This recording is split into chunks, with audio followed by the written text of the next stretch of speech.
ఒక పేదవాడు ఎముకలు కొరికే చలిలో వణుకుతూ ఉన్నాడు.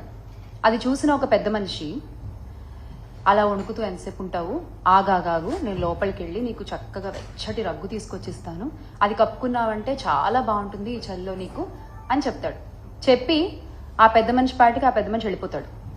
బయట ఇతను వెయిట్ చేస్తూ ఉంటాడు, ఆ పెద్ద మనిషి ఎప్పుడు వస్తాడు, ఆ రగ్గు ఎప్పుడు తెస్తాడు, నేను ఎప్పుడు కప్పుకోవాలి, నేను ఎప్పుడు నిద్రపోవాలి అని. మాట ఇచ్చిన పెద్ద మనిషి ఇచ్చిన మాట సంగతి మర్చిపోతాడు. మరుసటి రోజు ఉదయం ఆ మనిషికి ఆ మాట గుర్తొచ్చి బయటకు వచ్చి చూస్తే అప్పటికి ఆ పేదవాడు చనిపోయి ఉంటాడు.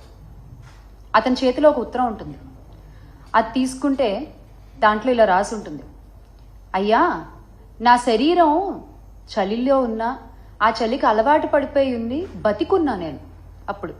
కానీ మీరు కలిగించిన ఒక ఆశ వల్ల, మీరు చెయ్యలేనటువంటి ఒక మాటని మీరు చెప్పడం వల్ల, ఆ ఆశతో నా శరీరం ఆ చలికి తట్టుకునే శక్తిని కోల్పోయి అలా చచ్చిపోయి ఉన్నాను. అప్పుడు ఆ పెద్ద మనిషికి అర్థమైంది, ఓహో, మనం ఇలా తెలియకుండా ఒక ప్రాణాన్ని తీసేసామా అని. ఇక్కడ ఆ మాట ఇచ్చిన పెద్ద మనిషి ఎవరు అని నేను అడగట్లా, ఆ పేదవాడు ఎవడు అని కూడా నేను అడగట్లా.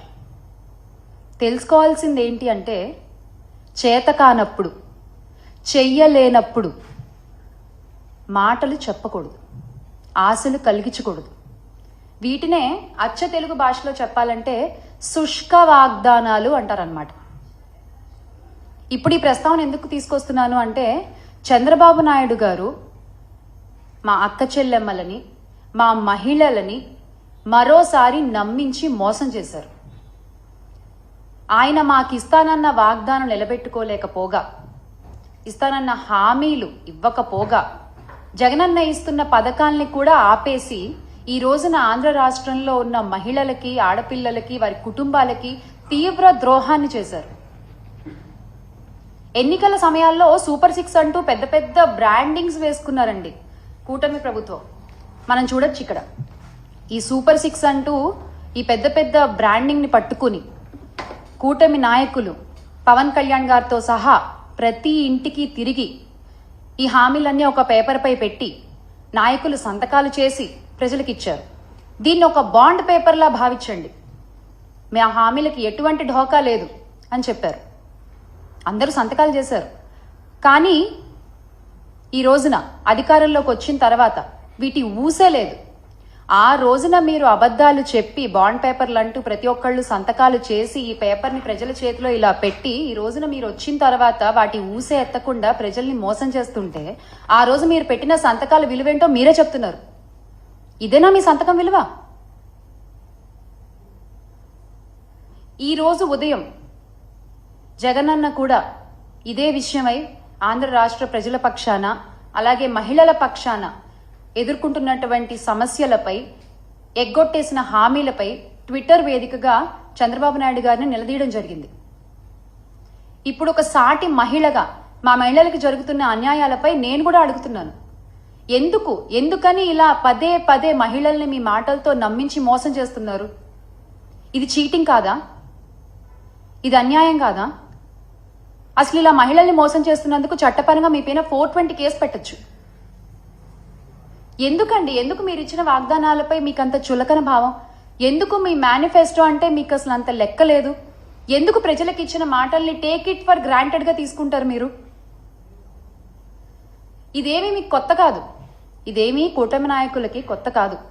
2014లో కూడా ఇలాగే మీరు చూసుకున్నట్లయితే 2014లో కూడా డ్వాక్రా రుణమాఫీ అని మహిళలకి ఆశలు కల్పించి అధికారంలోకి వచ్చిన తర్వాత యథావిధిగా ఎగ్గొట్టేశారు. ఇక్కడ మనం చూడండి, చంద్రబాబు నాయుడు గారు ఉన్నారు, పవన్ కళ్యాణ్ గారు ఉన్నారు, మోదీ గారు ఉన్నారు. మీరు చెప్పిన మాటలకి విలువ లేదు, మీరు ఇచ్చిన హామీలకి విలువ లేదు, మీరు చేసిన సంతకానికి విలువ లేదు. అంటే పోన్లే, పాపం మహిళలు పదే పదే నమ్ముతున్నారు మనల్ని, చాలా చులకనగా తీసుకోవచ్చు, చాలా తేలిగ్గా మోసం చేసేయచ్చు అనుకుంటున్నారా మీరు? ఈ రోజున మీ మాటల్ని మళ్ళీ మళ్ళీ నమ్మి మోసపోయే మహిళలు ఎవరూ లేరు.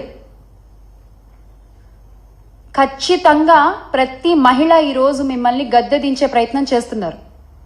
మీరు ఆ విషయం గ్రహించాలి.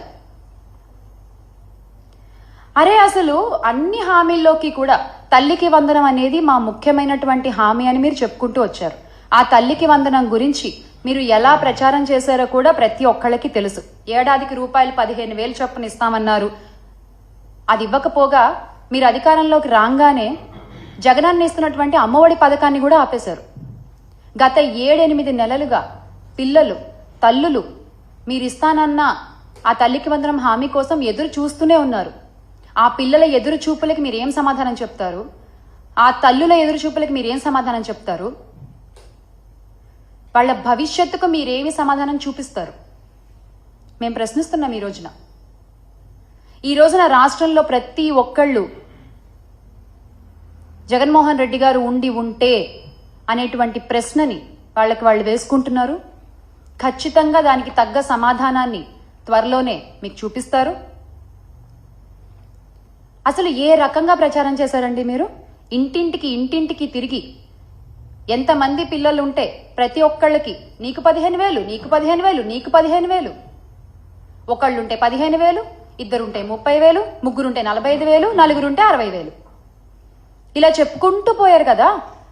రామానాయుడు గారు అయితే, గౌరవ మంత్రి రామానాయుడు గారు అయితే ఆయన అసలు ప్రతి గ్రామానికి తిరిగి ప్రతి ఇంటికి తిరిగి ఏ విధంగా ప్రచారం చేశారో ఆయన చేసినటువంటి స్కిట్లు ఇప్పటికీ ప్రతి ఒక్కళ్ళ ఫోన్లలో ఆడియో రూపంలో, వీడియో రూపంలో మనం వింటూనే ఉన్నాం. చాలా మంది రింగ్ టోన్లుగా కూడా పెట్టుకున్నారు, మర్చిపోకుండా దాన్ని. కానీ మీరేమైనా చేస్తున్నారా? లేదు. ఒకసారి మనం రామానాయుడు గారు ఏ విధంగా ప్రచారం చేశారో చూద్దాం.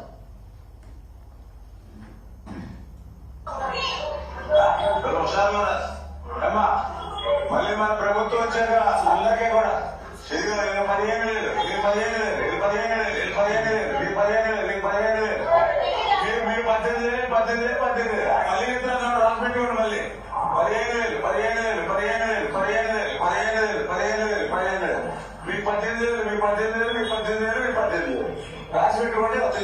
మళ్ళీ వచ్చింది 15,000 ఆశీర్వదించండి. Okay, thank you. మీకు బాండ్ కూడా ఇచ్చాం రాసి మీ దగ్గర పెట్టుకోండి. బాండ్ రేపు పొద్దున ఆడబడి మళ్ళీ మన ప్రభుత్వం వచ్చాక అందరికీ కూడా 15,000. ఈ విధంగా ప్రచారం చేసి రాసి పెట్టుకోండి. ఎక్కడ రాసి పెట్టుకోవాలి? నుదుటి మీద రాసి పెట్టుకుంటున్నారు. మళ్ళీసారి